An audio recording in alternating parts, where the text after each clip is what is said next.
Microsoft a été à la pointe des avancées en matière d'interface utilisateur pendant les 10 dernières années. Et on a fait du bon boulot.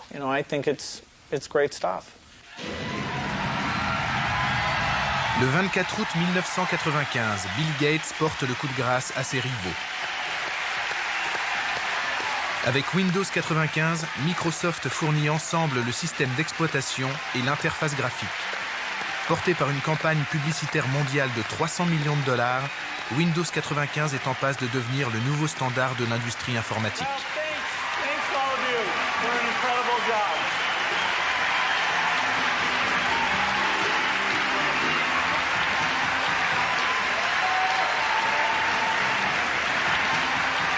Bill Gates triomphe, mais des combats de titans attendent le roi du logiciel. Des batailles à côté desquelles toutes les précédentes feront figure de garden party.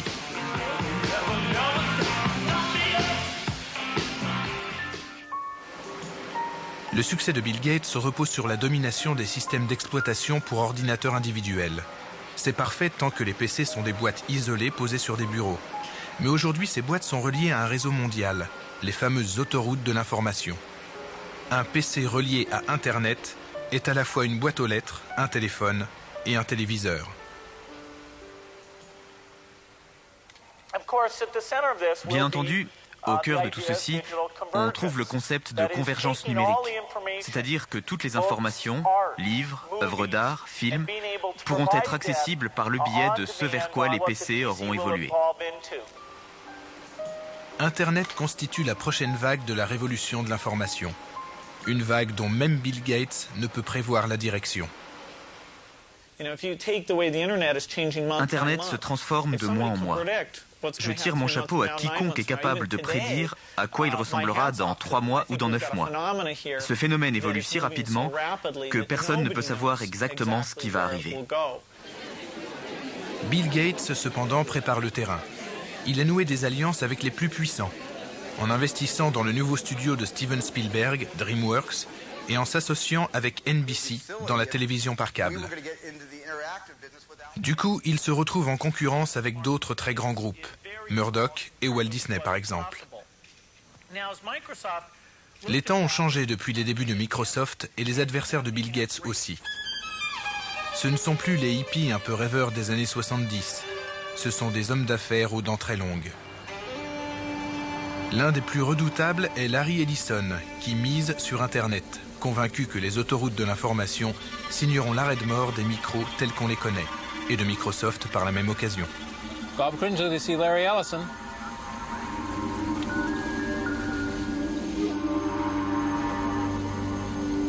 Larry Ellison est le fondateur d'Oracle. Il a fait fortune avec les systèmes de gestion de bases de données. Il habite Atherton, le village des milliardaires de Silicon Valley, où il s'est aménagé une modeste demeure de samouraï, de 10 millions de dollars.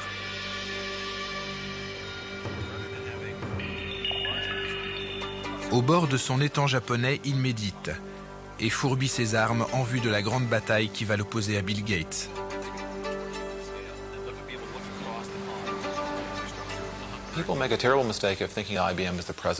Les gens s'imaginent qu'IBM incarne le présent et Microsoft l'avenir.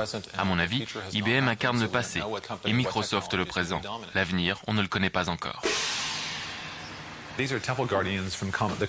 Ce sont les gardiens d'un temple de la période Kamakura. Il faudrait en placer devant sa porte et leur ordonner d'interdire aux employés de Microsoft l'accès au temple.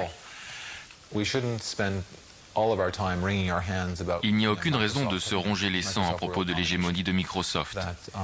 Il y a toujours place pour l'innovation. Il y aura d'autres changements. L'avenir de Microsoft est loin d'être assuré. Larry Ellison a un credo. Les micro-ordinateurs sont condamnés. Ils seront remplacés par un boîtier bon marché, une sorte de super téléviseur qui sera connecté à des ordinateurs centraux via Internet. Tout le monde pourra accéder à des bases de données et à des logiciels à la demande, aussi simplement qu'en ouvrant un robinet. Comme l'eau courante a remplacé les puits, le câble remplacera les micros. Je déteste les PC de tout mon cœur. Moi, aller dans un magasin pour acheter Windows 95, je dois prendre ma voiture, aller au magasin, acheter une boîte de carton remplie de données numériques inscrites sur un CD-ROM en plastique, revenir chez moi, lire le manuel, installer le bidule. C'est une plaisanterie.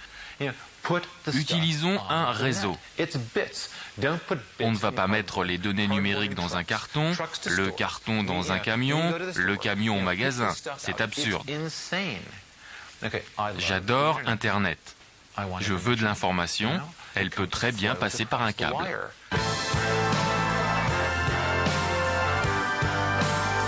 Donc l'avenir appartient au câble. Tout le monde est d'accord là-dessus. Larry, Bill et les autres. Il n'est pas impossible que les inventeurs des ordinateurs individuels assistent à leur disparition. À propos, que sont-ils devenus ces pionniers des années 70 ? Steve Jobs a vendu toutes ses actions à Apple quand il a démissionné. Mais en devenant actionnaire d'un studio d'animation, il a fait une deuxième fortune.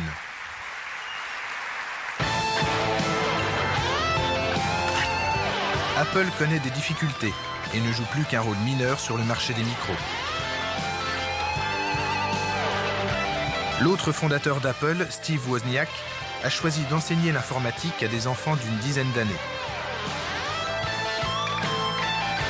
IBM, qui a créé le marché grand public de la micro, ne parvient plus à imposer ses normes. Et la plupart des ingénieurs du premier PC ont quitté l'entreprise. Ed Roberts, le constructeur de l'Altaïr, le premier micro-ordinateur commercialisé, a tourné le dos à l'informatique pour retrouver ses premières amours, la médecine.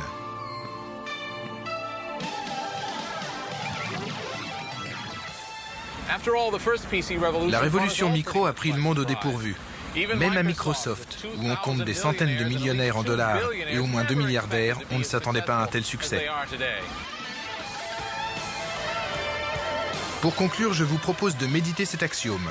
Il faut à une communauté une trentaine d'années pour intégrer à sa vie quotidienne un nouveau moyen de communication. C'est le temps qu'il a fallu pour le téléphone, le cinéma et même pour la télévision. La micro-informatique n'a encore que 20 ans. Que nous réserve l'avenir ? Je vais aller y faire un tour pour le découvrir. À dans 10 ans.